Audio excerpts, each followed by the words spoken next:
With up to 500,000 people missing, Oxfam says what's happening in Rwanda amounts to genocide. Intertribal tensions have again exploded into violence. There is madness and horror beyond telling, beyond belief. Random killing, groups of youths armed with knives. The militia, whose clubs and machetes have drawn most of the blood in this conflict, are still in charge here. It is still a question I have. How in few minutes, few hours, someone can turn against you. But at the same time, what we know, this is a fact. We were killed by our neighbors who used to be our friends.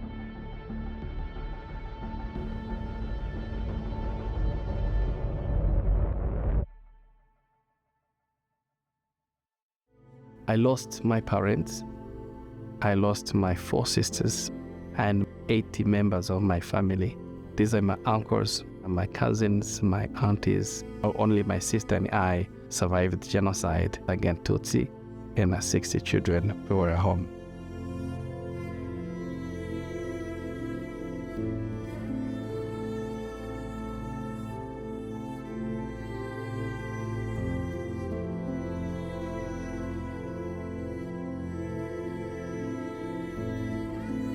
It's hard to wrap your brain around forgiveness when you hear the stories like Freddy's and so many others. How is that humanly possible? What does that mean if we want to capture the lessons from Rwanda and say never again, and here's ways we can promote peace but also forgiveness? I think that's what our journey is as scientists are, to understand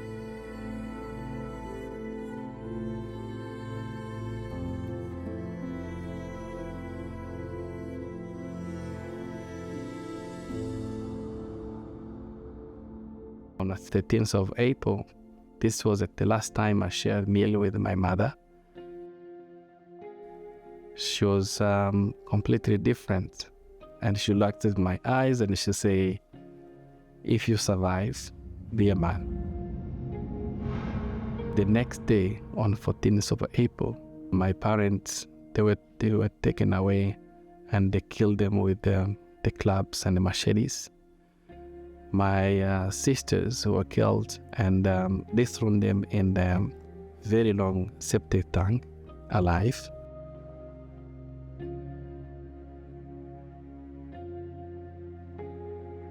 I could hear the screaming, calling for help. So even calling my name, the screaming of my sisters, the fact that I knew that my parents no longer had, it was so big in my mind. I was not able to be happy.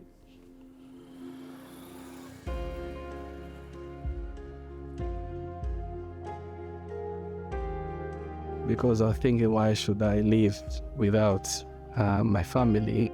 But always I could hear the voice of my mom say, you be a man, be a man.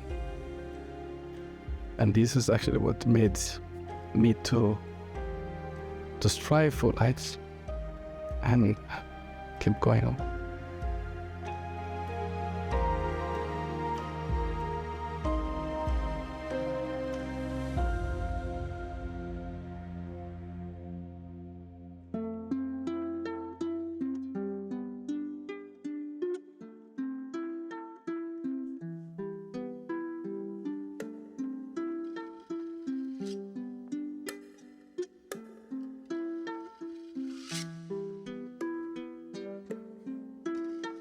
The mission is to promote a memory of genocide, giving dignity to those who were victimized by genocide against Tutsi. We know exactly how this destroyed our country, destroyed our people. By understanding the details of it will help us to not take this path, but taking the path of peace and forgiveness and reconciliation. We want new generation to come and ask questions and understand actually the past of their own country, Without learning from the past, we cannot build our future.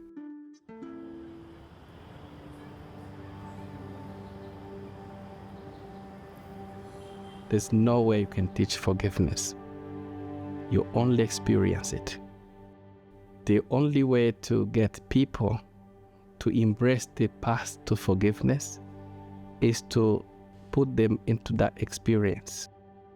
First of all, we have conversation with the survivors to understand exactly what forgiveness means for all of us. Forgiveness is not only for the perpetrators. Forgiveness is for us, because carrying this anger, carrying this hopelessness, carrying these really feelings that's really heavy in our mind, it's killing us.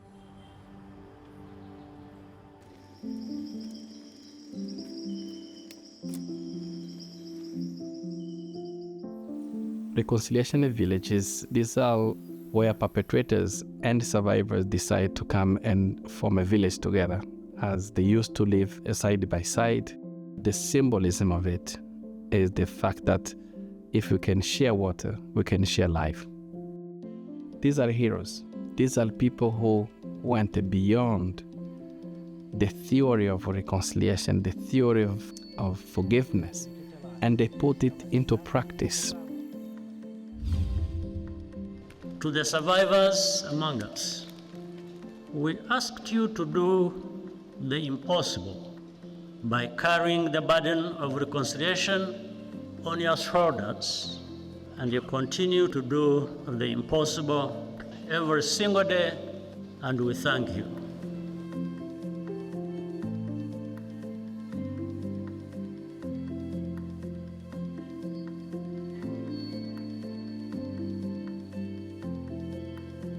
The science of forgiveness, what that requires is deep self-reflection and also truly knowing the context and the history behind it.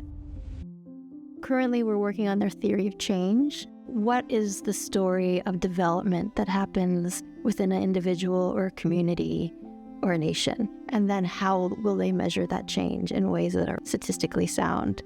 Then you can start to work in partnership to create a monitoring and evaluation tool that you will continue to adapt. The best we could be as a research partner is to capture testimonies in a way that we can serve the world by saying, here's what happened in Rwanda. What can we learn from what happened to Rwanda? Because it's almost a miracle, right, that it happened.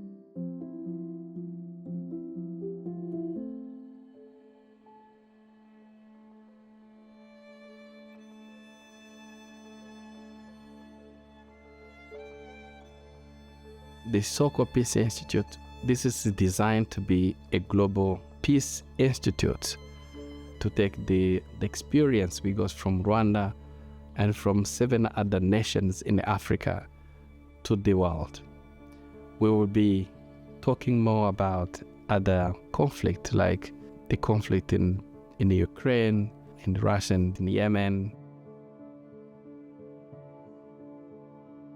We have a space that we're going to create where the two sides of conflict will be given a safe space to discuss about their own differences, to find a solution. We want to be a vehicle for their own solutions.